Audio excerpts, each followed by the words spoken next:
Assalamualaikum warahmatullahi wabarakatuh. Perkenalkan, nama saya Ayub Yanwar Fauzi, NIM 1901045083. Saya akan mempresentasikan mata kuliah pengembangan materi ajar bahasa Indonesia. Nah, sebelumnya di sini saya mendapatkan kompetisi dasar 3.7 dan 4.7. Nah, kompetisi dasar yang pertama yaitu mengenai mengidentifikasi nilai-nilai dan isi yang terkandung dalam cerita rakyat hikayat baik lisan maupun tulis. Lalu di sini IPK-nya saya mencantumkan 3. Yang pertama itu mengidentifikasi nilai-nilai dan isi yang terkandung dalam cerita rakyat hikayat baik lisan maupun tulis. Di sini terdapat di C1 sebagai pokok. Yang kedua, menjabarkan nilai-nilai dan isi yang terkandung dalam cerita rakyat, hikayat, baik lisan maupun tulis. Di sini terdapat di C2 sebagai penunjang. Lalu yang ketiga, menyimpulkan nilai-nilai dan isi yang terkandung dalam sebuah cerita rakyat, hikayat, baik lisan maupun tulis. Di sini terdapat di C2 sebagai penunjang. Lalu pokok materinya itu terdapat dua. Yang pertama, mengenai fakta, menampilkan contoh cerita rakyat hikayat yang mengandung nilai-nilai dan isi. Contohnya itu hikayatnya seperti Hang Tuah dan Si Miskin. Nah, lalu yang kedua itu mengenai konsep.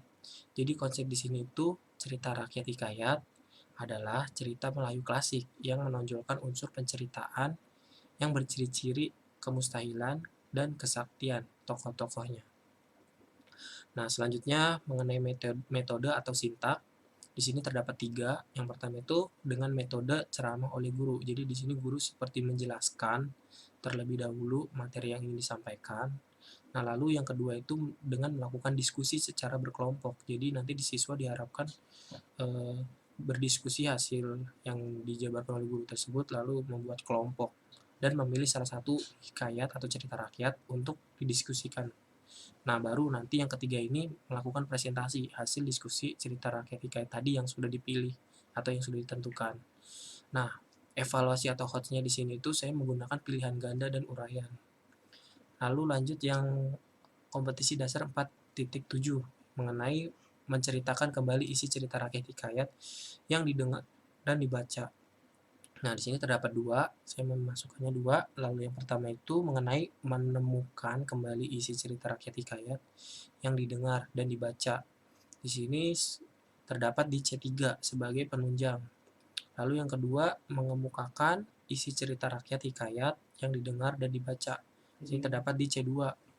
Nah, pokok materinya ada 2. Yang pertama itu prosedur. Di sini prosedur itu seperti menjelaskan hasil menemukan kembali isi cerita rakyat hikayat itu yang telah didengar dan dibaca. Nah, lalu yang kedua itu pokok materinya itu metakognitif. Jadi metakognitif di sini itu seperti menuliskan cerita rakyat, hikayat itu, dan mengembangkannya kembali agar dapat didengar dan dibaca. Lalu di sini metodenya ada 2, yaitu metodenya dengan menggunakan penilaian kerja dalam menjelaskan hasil diskusi tadi mengenai cerita rakyat atau hikayat. Nah, yang kedua, cerpen yang bersumber dari cerita rakyat hikayat yang dikembangkan. Evaluasinya hotsnya itu di sini ada 2 sama seperti yang di 3.7 yaitu pilihan ganda dan uraian. Nah, di sini mengenai secara detail ya. Jadi di sini mata pelajarannya itu bahasa Indonesia.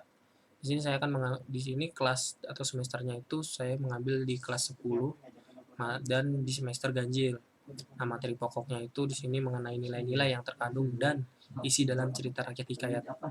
Nah, mengenai jumlah pertemuan di sini saya memilih 2 kali pertemuan. Alokasi waktunya 4 kali 45 menit atau bisa 180 menit atau 3 jam. Nah, kompetisi dasarnya 3.71. Saya mengambilnya itu mengenai mengidentifikasi nilai-nilai dan isi yang terkandung dalam cerita rakyat hikayat baik lisan maupun tulis. Lalu yang kedua 4.72 yang berisi mengemukakan isi cerita rakyat hikayat yang didengar dan dibaca. Lanjut di sini pengantarnya saya mengisi mengenai pengertian hikayat tadi secara umum. Jadi di sini hikayat adalah salah satu bentuk karya sastra terutama dalam bahasa Melayu yang berisikan tentang kisah, cerita maupun dongeng.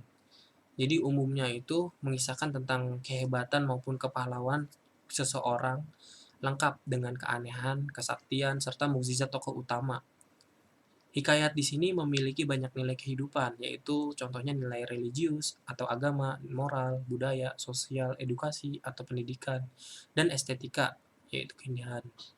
Nah, banyak nilai dalam hikayat yang masih sesuai dengan nilai kehidupan di masa kini. Itu sebabnya hikayat mempunyai fungsi didaktis, yaitu pendidikan dan hiburan. Lalu di sini petunjuknya itu saya mencantumkan 3. Yang pertama itu, carilah sumber referensi mengenai nilai yang terkandung dalam cerita rakyat hikayat. Lalu pahamilah nilai-nilai yang terkandung dan isi dalam cerita rakyat hikayat.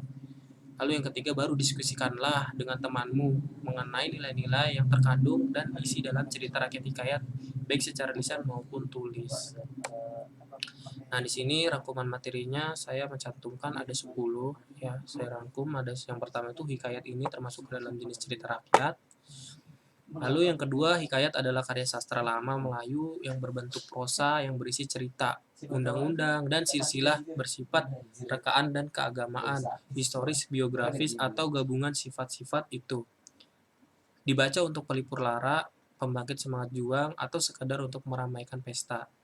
Yang ketiga, mengenai fungsi hikayat untuk menumbuhkan jiwa kepahlawanan, kepentingan didaktis atau pendidikan tadi, dan sarana hiburan. Yang keempat, pada zaman dahulu, hikayat ini sering dibacakan pada saat hati sedang gundah atau gelisah, dan dapat juga untuk menghibur teman kita, atau sebagai pelipur lara, atau dibacakan pada saat perang untuk mengobarkan api semangat para pahlawan. Nah, yang kelima itu nilai-nilai adalah merupakan unsur ekstrinsik yang mempengaruhi karya sastra dari luar cerita, yaitu atas pengaruh pengarangnya. Yang keenam, nilai-nilai karya sastra biasanya tampak pada karakter tokoh yang diciptakan oleh pengarang cerita tersebut. Yang ketujuh, nilai-nilai dalam kehidupan banyak macamnya. Nilai yang paling sering muncul dari hikayat biasanya nilai moral, sosial, budaya, edukasi, dan religius atau agama. Lalu yang kedelapan, hikayat merupakan media yang ampuh di masyarakat dalam kehidupannya sehari-hari. Yang kesembilan, hikayat banyak mengajarkan kehidupan secara tidak langsung, sehingga seseorang tidak akan merasa digurui. Lalu yang terakhir, yang ke-10, setiap hikayat dapat mengandung berbagai nilai-nilai kehidupan. Jadi ini mengenai rangkuman materinya yang saya sampaikan. Nah, di sini masuk ke bagian latihan soal. Jadi di sini saya membuat latihan soalnya itu contohnya itu seperti ini. Jadi di sini siswa harus mencermati teks. Jadi saya membuat teks hikayat. Contohnya itu saya mengambil hikayat si miskin dan Marak Karma. Nah, di sini kan kisah dimulai ketika seorang raja ke Indra terkena sumpah Batara, Indra, raja, dan istrinya. Lalu sini menjadi miskin dan hidup sengsara dalam hutan di negeri antah berantah yang dikuasai oleh seorang raja bernama Indra Dewa.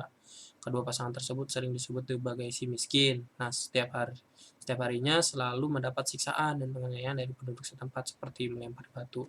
Jadi di sini saya memasukkan teksnya itu sebagian ya, jadi nggak semuanya. Lalu di sini contohnya itu jadi seperti ini. Jadi itu nanti siswa diharapkan dapat mengisi melalui nilai-nilai yang terkandung dalam kutipan hikayat tadi yang telah diberikan bukti yang mendukungnya. Jadi di sini siswa saya membuat tabel yang dimana di sini terdapat pertanyaan. Di sini salah satu kutipan-kutipan teks tadi itu saya taruh di sini. Lalu nanti di sini siswa diharapkan dapat menentukan itu di sini nilai-nilainya apa, misalkan nilai religius, nilai moral, atau nilai yang tadi yang telah saya jelaskan. Nah, di sini siswa diharapkan mampu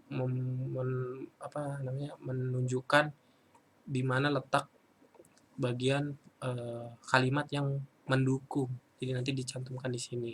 Di sini nanti siswa bisa mengisi. Di sini saya mencontohkan 2 soal saja. Lalu berikutnya saya membuat soal pilihan ganda. Nah, pilihan gandanya itu seperti ini. Contohnya seperti mencermati kembali. Di sini saya singkat saja. Istri sang raja sudah meninggal ketika melahirkan anaknya yang bungsu, sehingga anak sang raja diasuh oleh inang pengasuh. Putri-putri raja menjadi manja dan nakal. Mereka hanya suka bermain di danau. Mereka tak mau belajar dan juga tak mau membantu ayah mereka. ada dua nilai yang terkandung dalam kutipan tersebut, yaitu nilai titik-titik. Nah, di sini saya memberikan option pilihan gandanya dari A, B, C, D, E. Jadi ada 5. Di sini nanti siswa diharapkan mampu memilih yang benar ya. Nah, di sini contohnya saya membuat 4 soal sama saling berkaitan. Yang nomor 2, amanat yang tersirat dalam kutipan hikayat tersebut. Jadi siswa harus membaca dengan cermat baru nanti bisa mengisi pilihan ganda ini. Nah, yang ketiga itu mengenai nilai moral di sini. Lalu yang keempat, kalimat dalam kutipan tersebut yang menunjukkan kata-kata arkais. Nah, di sini nanti dicari. Nah, seperti ini. Nomor 2 ini bersaling berhubungan. Jadi cermati kutipan berikut untuk menjawab soal nomor 2 dan 4. Nah, gitu. Nah, sini saya sampai nomor 5 ternyata. Oke, baik. Sekian presentasi dari saya. Kurang lebihnya mohon maaf. Wassalamualaikum warahmatullahi wabarakatuh.